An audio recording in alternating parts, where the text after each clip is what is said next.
Assalamualaikum warahmatullahi wabarakatuh dan selamat siang. Kali ini saya akan membahas materi mengenai sistem informasi. Langsung saja yang pertama yaitu konsep dasar informasi dan sistem.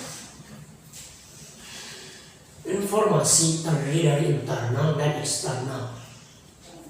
Untuk internal terdiri dari staf operasi, manajemen tingkat bawah hingga manajemen tingkat atas. Sedangkan eksternal terdiri dari pelanggan, pemegang saham, pemasok atau mitra kerja, dinas pajak, dan lain-lain. Yang berikutnya yaitu pengertian dari sistem. Sistem merupakan sekumpulan elemen yang saling terkait atau terpadu yang dimaksudkan untuk mencapai suatu tujuan. Selanjutnya, perbedaan data dan informasi.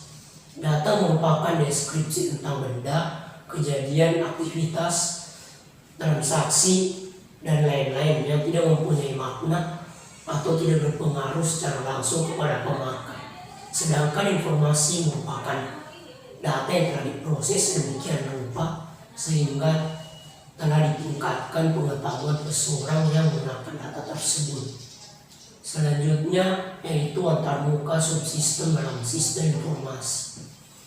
Ada beberapa hal yang perlu diperhatikan dalam antarmuka sistem informasi, yaitu yang pertama penapisan, yang kedua pengkodean atau penkodean, ketiga pendeteksian, yang keempat penyanggatan, yang kelima pengamanan, dan yang keenam pengiktisaran. Selanjutnya yaitu gambaran umum sistem informasi dan teknologi informasi. Sistem informasi adalah suatu sistem yang dalam suatu organisasi yang mempertemukan kebutuhan penggunaan transaksi harian yang mendukung fungsi operasi organisasi yang bersifat manajerial. Sistem informasi sendiri terdiri dari dua jenis, yaitu sistem informasi manual dan sistem informasi berbasis komputer atau CBIS. CBIS atau sistem informasi adalah salah satu jenis sistem informasi yang menggunakan komputer. Selanjutnya yaitu komponen sistem informasi. Arsitektur informasi merupakan desain komputer yang secara keseluruhan termasuk sistem jaringan untuk memenuhi kebutuhan organisasi yang spesifik menurut Suez tahun 1998. Untuk istilahnya terdiri dari arsitektur teknologi informasi, arsitektur sistem informasi, dan infrastruktur teknologi informasi. Berikutnya yaitu arsitektur teknologi informasi. Untuk arsitektur informasi terdiri dari tiga jenis, yaitu pertama tersentralisasi, yang kedua desentralisasi, yang terdiri dari dua jenis lagi, yaitu peer-to-peer dan sistem terdistribusi, dan yang ketiga yaitu client server. Yang berikutnya yaitu ragam sistem informasi. Yang pertama menurut level informasi, yang terdiri dari sistem informasi departemen, yang merupakan sistem informasi yang digunakan untuk sebuah departemen saja. Yang berikutnya sistem informasi perusahaan, yang merupakan sistem informasi yang dapat dipakai oleh sejumlah departemen secara bersama-sama. Yang berikutnya yaitu sistem informasi antar organisasi, yang merupakan sistem informasi yang menggunakan dua organisasi atau lebih.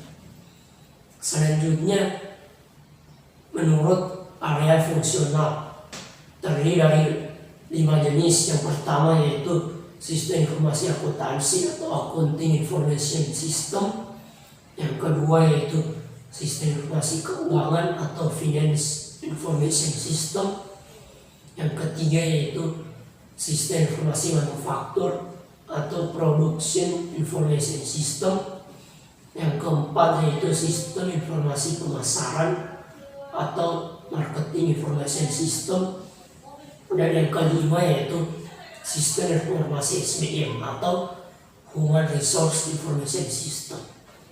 Yang selanjutnya yaitu menurut dukungan yang diberikan dari 7 jenis, yaitu Sistem Informasi Pemrosesan Transaksi atau Transaction Processing System.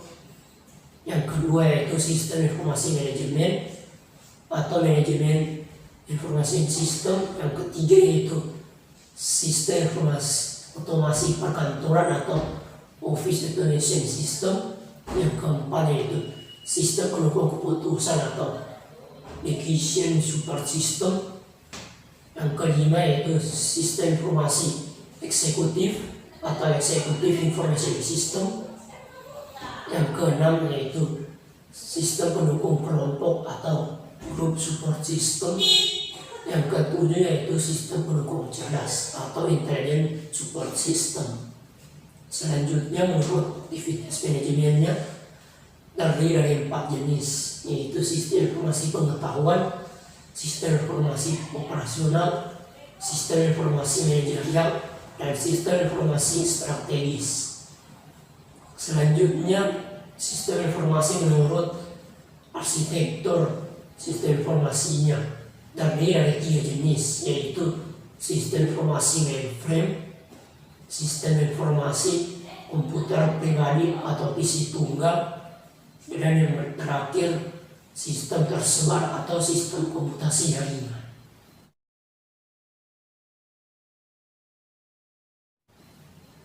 Yang berikutnya yaitu pengembangan sistem informasi.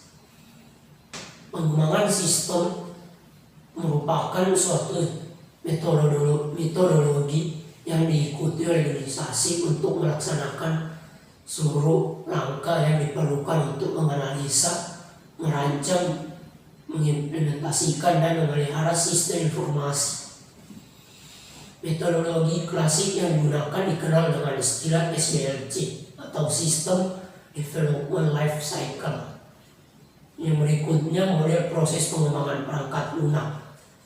Untuk model pengembangan perangkat lunak terdiri dari linear sequential model, prototyping model, RAD atau Rapid Application Development model, incremental model, spiral model, component assembly model, dan fourth generation technique atau GT.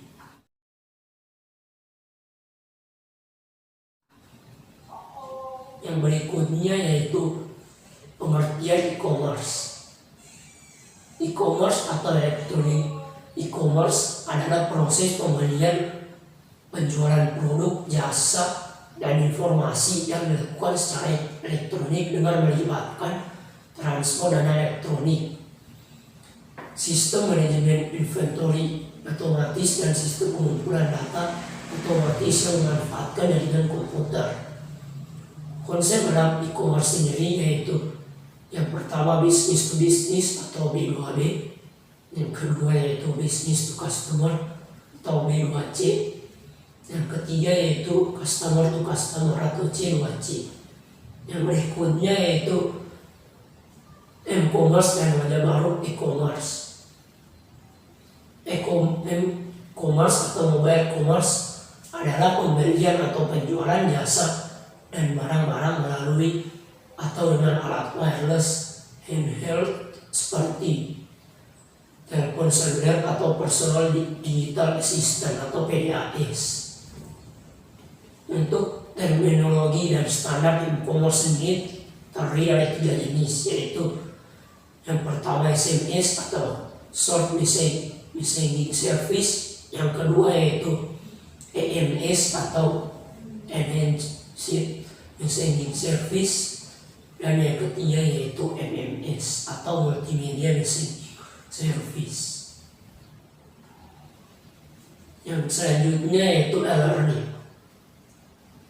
Untuk keuntungan menggunakan e-learning sendiri, yang pertama yaitu menghemat waktu proses belajar mengajar, yang kedua mengurangi biaya perjalanan, yang ketiga menghemat biaya pendidikan secara keseluruhan, misalnya infrastruktur, peralatan, dan buku-buku. Yang keempat yaitu menjangkau wilayah geografis yang lebih luas. Dan yang kelima yaitu melatih pembelajaran lebih mandiri dalam menggunakan ilmu pengetahuan. Yang berikutnya itu e-government. E-government sendiri secara definisi tidak lain merupakan penggunaan teknologi informasi dan komunikasi seperti misalnya internet untuk meningkatkan kinerja proses pemerintahan. E-government adalah mengenai bagaimana cara meningkatkan performa cabang-cabang pemerintahan, bukan hanya administrasi publik dalam arti sempit.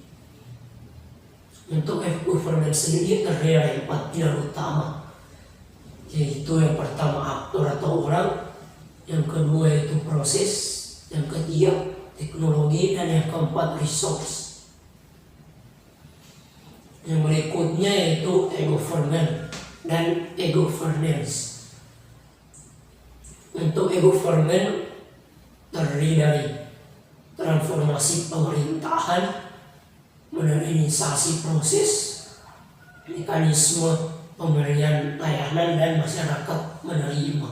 Sedangkan untuk e-governance terdiri dari proses pengambilan keputusan, penggunaan teknologi informasi untuk menarik partisipasi masyarakat luas, dan masyarakat adalah partisipan. Selanjutnya yaitu domain pada e-government.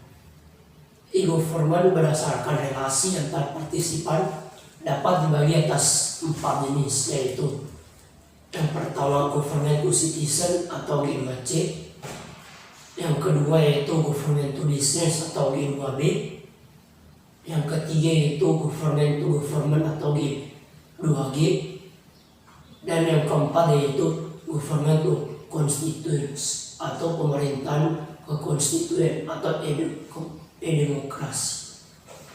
Untuk e-government memiliki domain yang saling tumpang tindih yang terdiri dari 3 jenis, yaitu e-administration, e-citizen, e-service, dan e-society. Baiklah, demikian pemaparan materi dari saya. Lebih dan kurangnya saya mohon maaf. Sampai berjumpa di video-video saya selanjutnya. Assalamualaikum warahmatullahi wabarakatuh dan selamat siang.